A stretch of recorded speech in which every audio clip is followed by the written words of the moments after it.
Hello students, good morning everyone.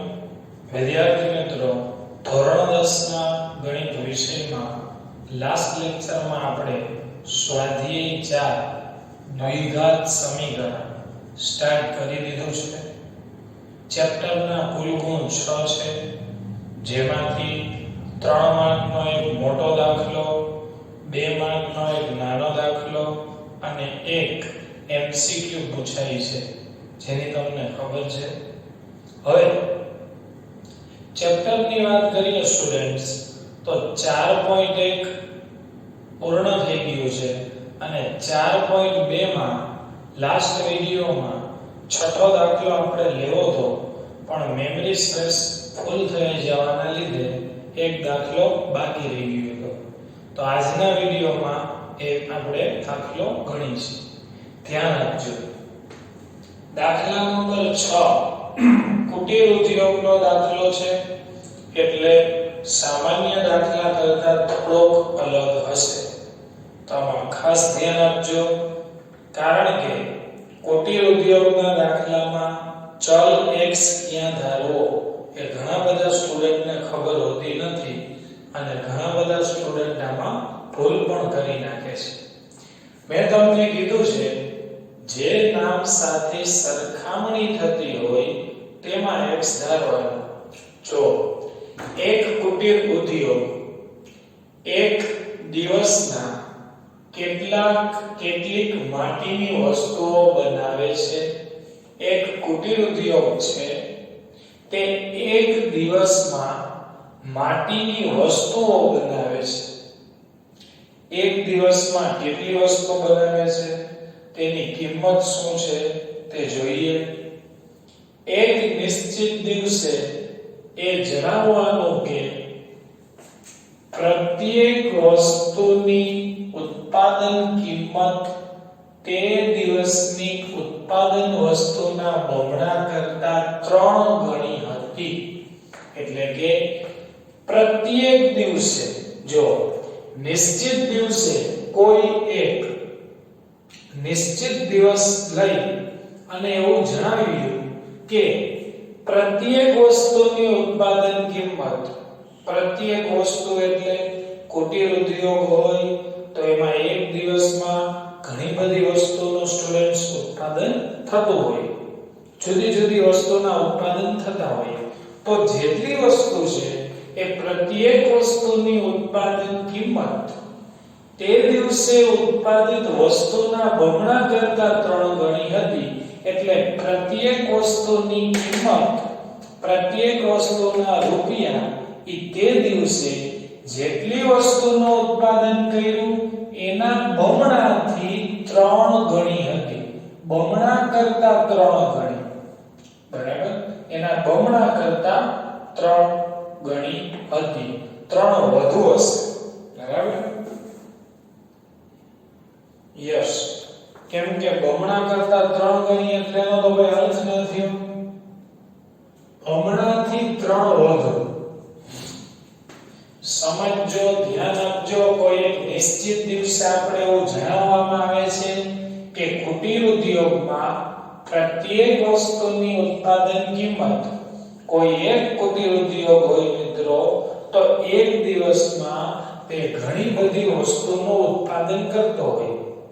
કોઈ એક વસ્તુનું ઉત્પાદન તો ન કરે, તો જેટલી વસ્તુ ઉત્પાદન કરી છે એટલે કે પ્રત્યેક વસ્તુની ઉત્પાદન કિંમત તે દિવસે, જે દિવસે એને જેટલી વસ્તુનું ઉત્પાદન કર્યું છે એના બમણા કરતા 3 ગણી છે, એના ડબલ થી 3 વધુ. જો તે દિવસે કુલ ઉત્પાદન ખર્ચ 90 હોય તો ઉત્પાદન વસ્તુની સંખ્યા અને પ્રત્યેક વસ્તુની ઉત્પાદન કિંમત પણ શોધો. તો સૌથી પહેલા આપણે શું શોધીશું? ઉત્પાદન વસ્તુની સંખ્યા. તે નિશ્ચિત દિવસે ઉત્પાદિત થયેલી વસ્તુની સંખ્યા x છે. પહેલામાં x ધારી લીધો, તો ઉત્પાદિત વસ્તુની સંખ્યા x છે. હવે દરેક વસ્તુની ઉત્પાદન કિંમત શોધવી હોય તો એને સ્પષ્ટ કીધું હતું કે પ્રત્યેક વસ્તુની ઉત્પાદન કિંમત તે દિવસની ઉત્પાદન વસ્તુ, તો ઉત્પાદિત વસ્તુની સંખ્યા x છે, એટલા માટે જ ઉત્પાદિત વસ્તુમાં x ધારવો પડે. જો પ્રત્યેક વસ્તુની ઉત્પાદન કિંમત શોધવી હોય તો તેની કમ્પેર એને તે દિવસની વસ્તુ સાથે કરી છે, તો પહેલા તમારા પાસે વસ્તુની સંખ્યા હોવી જોઈએ. ખૂબ કોમ્પ્લિકેટેડ છે, ક્યાંથી ક્યાં દાખલો જશે. ખૂબ હોશિયાર વિદ્યાર્થી હશે એના મગજમાં પહેલી વારમાં ઉતરશે, બાકીનાને આમાં બહુ મહેનત કરવી પડશે. જો પ્રત્યેક વસ્તુની ઉત્પાદન કિંમત શોધવી હોય તો એની કમ્પેર તે દિવસની વસ્તુની સંખ્યાના બમણાથી કામ વધુ છે, એટલે ઉત્પાદિત વસ્તુની સંખ્યા x હશે તો પ્રત્યેક ઉત્પાદનની કિંમત મળશે. તો હવે પ્રત્યેક વસ્તુની ઉત્પાદન કિંમત તે વસ્તુની સંખ્યા x ના બમણા કરતા 3 વધુ હતી, તો ઉત્પાદિત થયેલી વસ્તુની સંખ્યાના બમણા એટલે કેના x ના બમણા એટલે 2x, બમણા એટલે 2 ગણા, 2 ગણા એટલે ગુણ્યા 2, તો x ના બમણા 2 ગુણ્યા x પ્લસ 3 વધુ હતી પ્લસ 3 ઓછી ગઈ તો માઈનસ 3. બરાબર? ચાલો, આટલું બધાને ક્લિયર થઈ ગયું. હવે દાખલાની અંદર આપણે તે દિવસે કુલ ઉત્પાદન ખર્ચ આપ્યો છે, બરાબર છે, જે છે તે દિવસનો કુલ ઉત્પાદન ખર્ચ રૂપિયા 90 છે. તો એનું સમીકરણ બનાવીએ કે તે દિવસે ઉત્પાદન ખર્ચ રૂપિયા 90 હતો. એનું સમીકરણ બનાવીએ તે દિવસે ઉત્પાદિત થતી વસ્તુની સંખ્યા x અને કુલ ઉત્પાદનની વસ્તુ 2x 3 બરાબર કુલ ખર્ચ રૂપિયા 90. હવે સ્ટુડન્ટ્સ x ને બંને સાથે ગુણી નાખીએ. 2x * x એટલે 2x વર્ગ પ્લસ x ગુણ્યા 3 એટલે 3x બરાબર 90. ચાલો શું કરીશું તમને ખ્યાલ જ છે. 2x વર્ગ પ્લસ 3x પ્લસ 90 આ બાજુ આવે તો માઈનસ 90 બરાબર 0. 2 ઘાત 1 ઘાત અચળ પદ, x વર્ગનો સહગુણક 2 એને અંતિમ પદ સાથે ગુણીએ તો 90 દુ 180 થશે, ગુણાકાર 180 અને બાદ બાકી 3. 2 ગુણ્યા 90 90 દુ 180 બાદ બાકી 3. તો આનો અવયવ તમે મોઢે પણ પાડી શકો છો, બરાબર.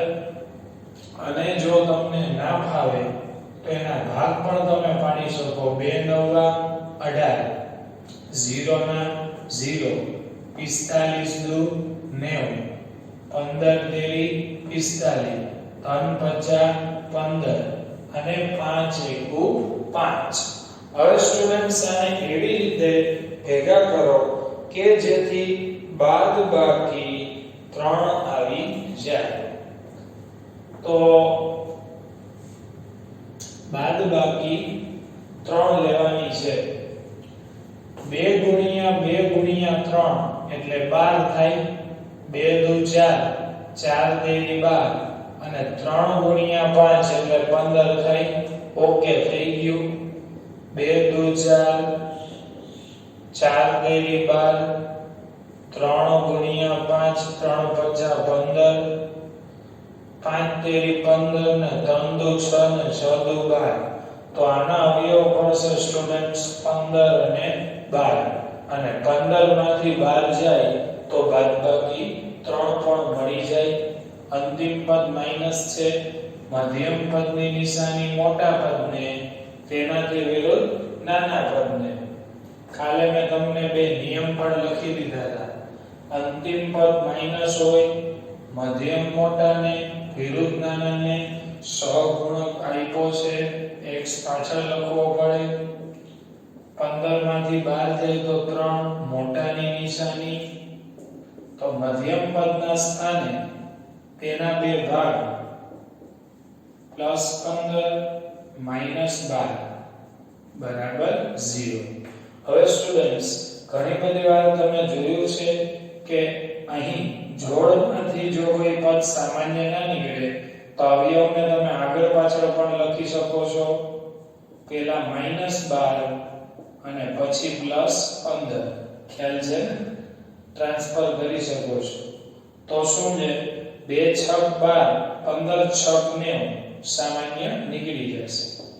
ચાલો 2 × 2 = 2 × 6 = 12, બેમાંથી x પણ કોમન નીકળશે, વધ્યો x માઈનસ 2 × 6 = 12, x ગયા પ્લસ 15 × 1 = 15, 15 × 6 = 90, 15 નીકળે કોમન, વત્તે ઓછે ઓછા 15 × 6 = 90 બરાબર 0.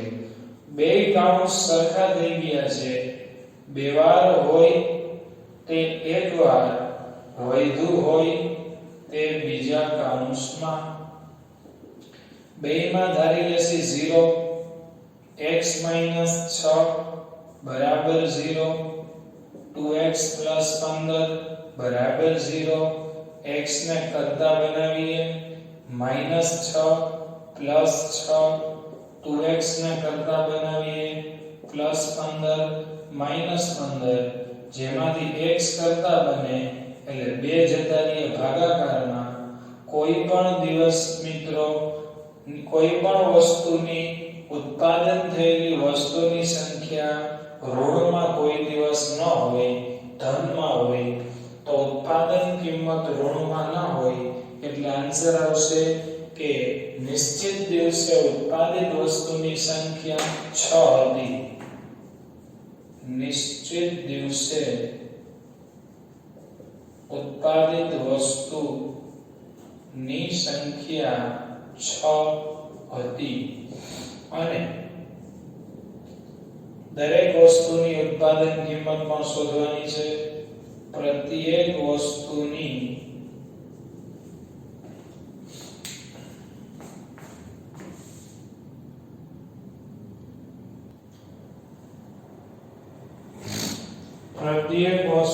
ઉત્પાદન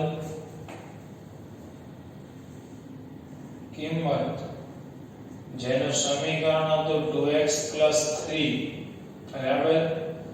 પ્રત્યેક વસ્તુની ઉત્પાદન કિંમત 2x + 3, જેમાં x ની વેલ્યુ 6 મૂકતા 2 × 6 = 12, 12 + 3 એટલે કેટલા આવશે 15, 2 × 6 = 12, 12 + 3 એટલે કેટલા થશે 15.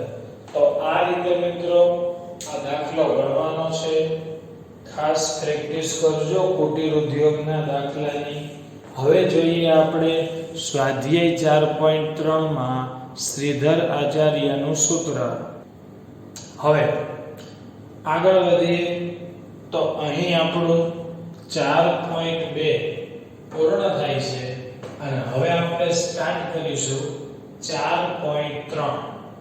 4.3 માં મિત્રો પ્રશ્ન 1 ની અંદર પૂર્ણ વર્ગની રીત આપી છે, પણ પૂર્ણ વર્ગની રીત આપણે સૌથી છેલ્લે કરશું. થોડીક હાર્ડ રીત છે એટલે આપણે એને છેલ્લે રાખી છે. 4.3 નો પ્રશ્ન 2 સ્ટાર્ટ કરી છે. આ પ્રશ્ન માટે આપણે દ્વિઘાત સૂત્ર શ્રીધર આચાર્યનું સૂત્ર પાકું કરવાનું છે. જોઈએ દ્વિઘાત સમીકરણના ઉકેલ શોધવાનું સૂત્ર. કોઈ પણ દ્વિઘાત સમીકરણ આપ્યું હોય અને તેનો ઉકેલ શોધવો હોય તો દ્વિઘાત સમીકરણનો ઉકેલ ઘણી રીતે આપણે શોધી છે.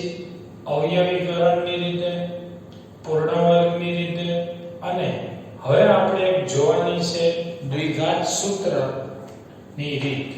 તો કોઈ પણ દ્વિઘાત સમીકરણ હશે સ્ટુડન્ટ, એના ઉકેલ શોધવાનું આ સૂત્ર છે. જે સૂત્ર છે x = -b - b ± વર્ગમૂળમાં b² - 4ac છેદમાં 2a. આ સૂત્રને તમારે પાકું કરવું જ પડશે. બરાબર? અહીંયાથી સ્ટાર્ટ કરીએ. -b plus minus √b² - 4ac વર્ગમૂળમાં b² - 4ac છેદમાં 2a. બરાબર? તો આ સૂત્રને પાકું કરી લેજો. આ રીતે સૂત્ર પાકું થઈ શકે. -b પ્લસ ઓર માઈનસ વર્ગમૂળમાં b² - 4ac આખાના છેદમાં 2a. ચાલો, થઈ ગયો પાકું સૂત્ર. તો સૌથી પહેલા તમારે જે આ અંડર રૂટમાં સંખ્યા આપી છે b² - 4ac એ પહેલા મેળવી લેવાની. બરાબર? પહેલા b² - 4ac મેળવી લેશો અને પછી એની વર્ગમૂળમાં કિંમત મૂકશો તો સાદુરૂપ આપવું ખૂબ સરળ રહેશે મિત્રો. બરાબર? તો પહેલા ખાસ ધ્યાન રાખજો કે વર્ગમૂળમાં જે સંખ્યા આપી છે b² - 4ac સૌથી પહેલા એની કિંમત શોધી લેવાની. બરાબર? -b plus or minus √b² - 4ac upon 2a. તો અહીં મિત્રો a, b અને c સિવાય કાંઈ તમને નવું બતાતું નથી. જોઈ લો, a કોમન છે, આગળ b પણ કોમન છે અને c પણ છે. તો abc સિવાય સૂત્રમાં કશું જ નથી. પ્રશ્ન થાય કે સર આ સૂચના છે કે નીચે આપેલા દ્વિઘાત સમીકરણના બીજ દ્વિઘાત સૂત્રનો ઉપયોગ કરીને મેળવો. જો અહીંયા સ્પષ્ટ મેન્શન કર્યું છે. જો આ દાખલા તમારે પૂર્ણ વર્ગની રીતથી ગણવાના હોય તો સ્પષ્ટ લખ્યું હોય, પૂર્ણ વર્ગ અવયવીકરણથી ઉકેલ મેળવવાનો હોય તો સ્પષ્ટ લખ્યું હોય અવયવીકરણ, અને દ્વિઘાત સૂત્ર લખે ત્યારે તમારે આ શ્રીધર આચાર્ય સૂત્રનો ઉપયોગ કરવાનો. તો પેપરમાં રકમમાં ખાસ વાંચજો કે પ્રશ્નમાં શું રીત આપી છે. જે રીત આપી હોય એને ઓળખી અને એનું સૂત્ર મૂકવાનું. તો આ દ્વિઘાત સમીકરણના બીજ દ્વિઘાત સૂત્રનો ઉપયોગ કરીને મેળવવાના છે. તો સૌથી પહેલા મિત્રો આપેલા દ્વિઘાત સમીકરણમાં abc મેળવી લેવાના. x² નો સહગુણક 1, x નો સહગુણક b, અચળ પદ c. ખૂબ જ સહેલું છે. x² હોય એનો સહગુણક a હોય. આપણે પ્રામાણિક સ્વરૂપ આ રીતે લખીએ છીએ ને, આ પ્રામાણિક સ્વરૂપ જ છે. x² નો સહગુણક a એટલે a થશે 2, x નો સહગુણક b, b થશે -7, c એટલે અચળ પદ આપ્યા છે 3. આટલું સહેલું છે. ગોટા ન મારતા ધ્યાન આપજો. તો સૌથી પહેલા આપેલા સમીકરણને તમે દ્વિઘાત સમીકરણ પ્રામાણિક સ્વરૂપ સાથે સરખાવશો એટલે abc મળી જશે. x² નો સહગુણક a 2, x નો સહગુણક b -7 અને અચળ પદ c 3. a b c ત્રણેય મળી ગયા. તો સૌથી પહેલા મેં તમને શું કીધું હતું કે પહેલા છે ને b² - 4ac મેળવી લેજો.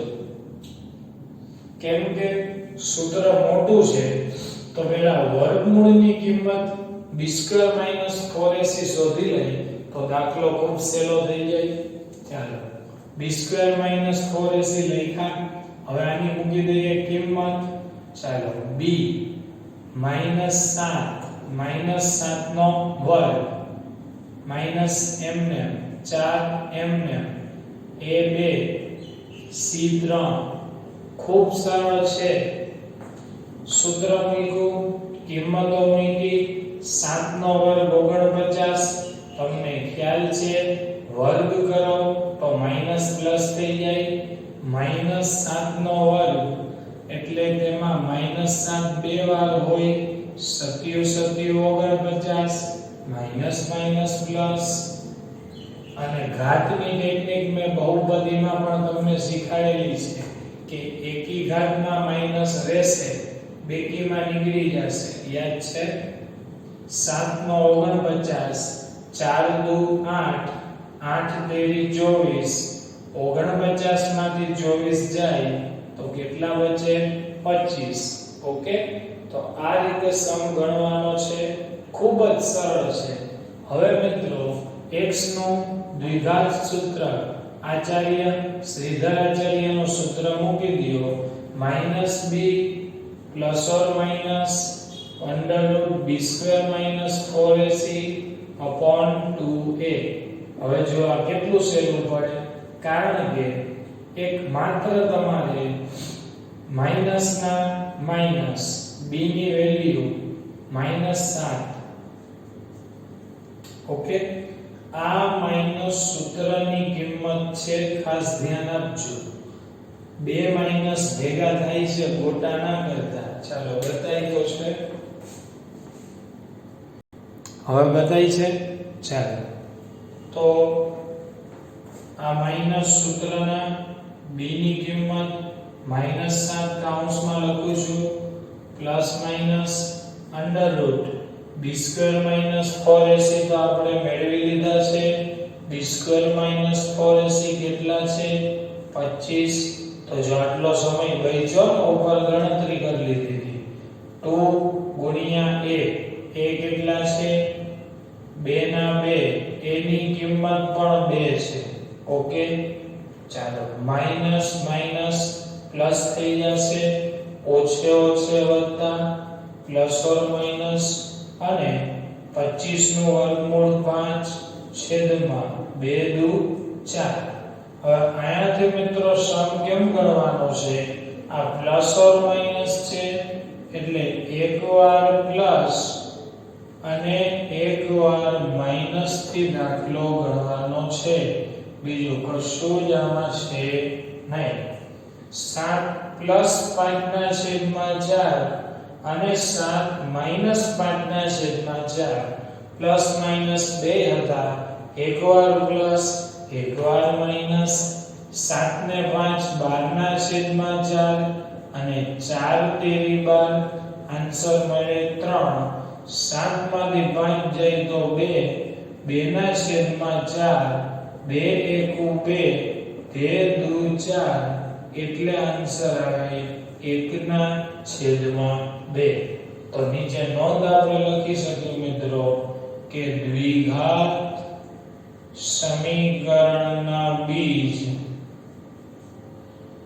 3 અને 1/2 છે. કેટલો સરળ દાખલો છે.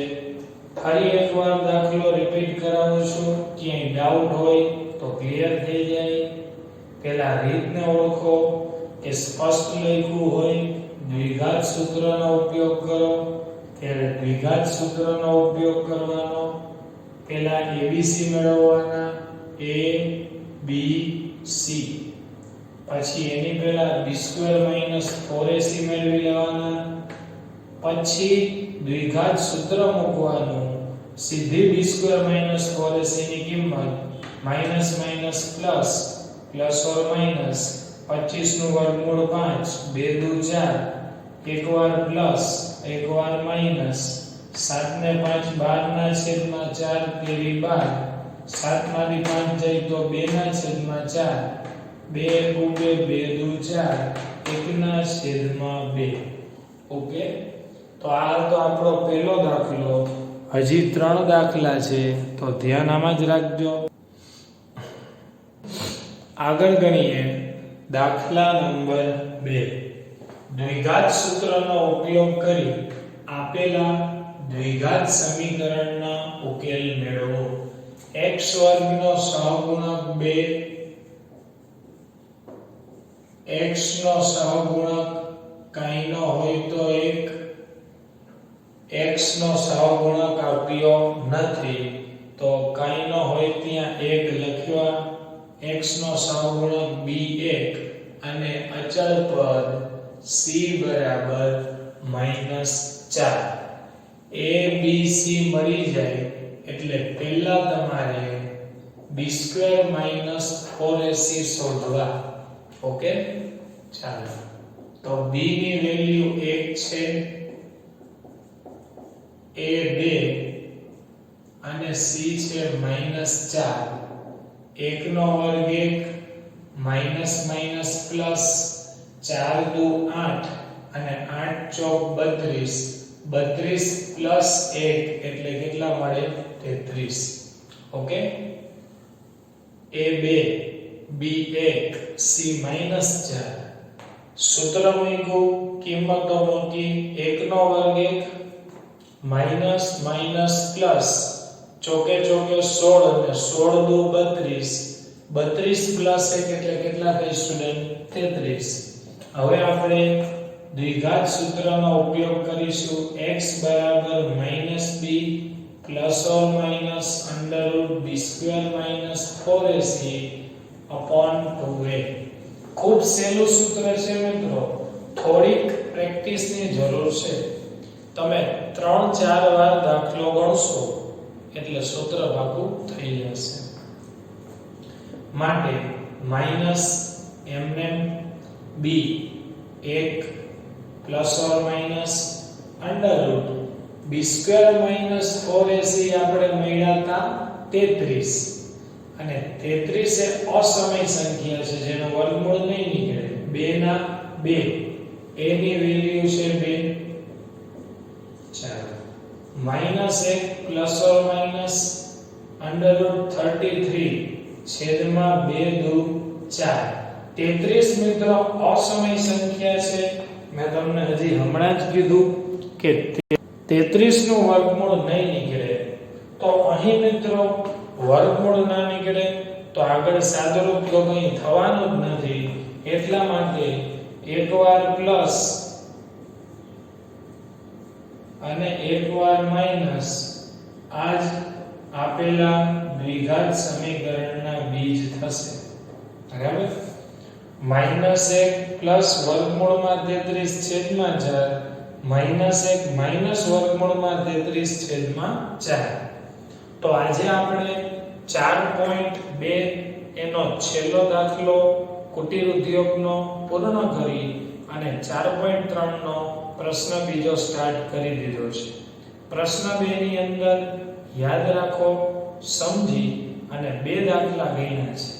નેક્સ્ટ વિડિયોમાં ત્રીજો ચોથો દાખલો ગણી અને આગળ કુલ પ્રશ્નમાં પ્રશ્ન 3 માં બીજ સ્વરૂપમાં વધીએ. ઓકે, HW માં આજે કરાવેલું જે વર્ક છે એ એકવાર C માં અને 2 વાર HW માં કરી લેજો અને ખાસ સૂત્રની ગણતરીની પ્રેક્ટિસ મેક્સિમમ કરજો. બરાબર?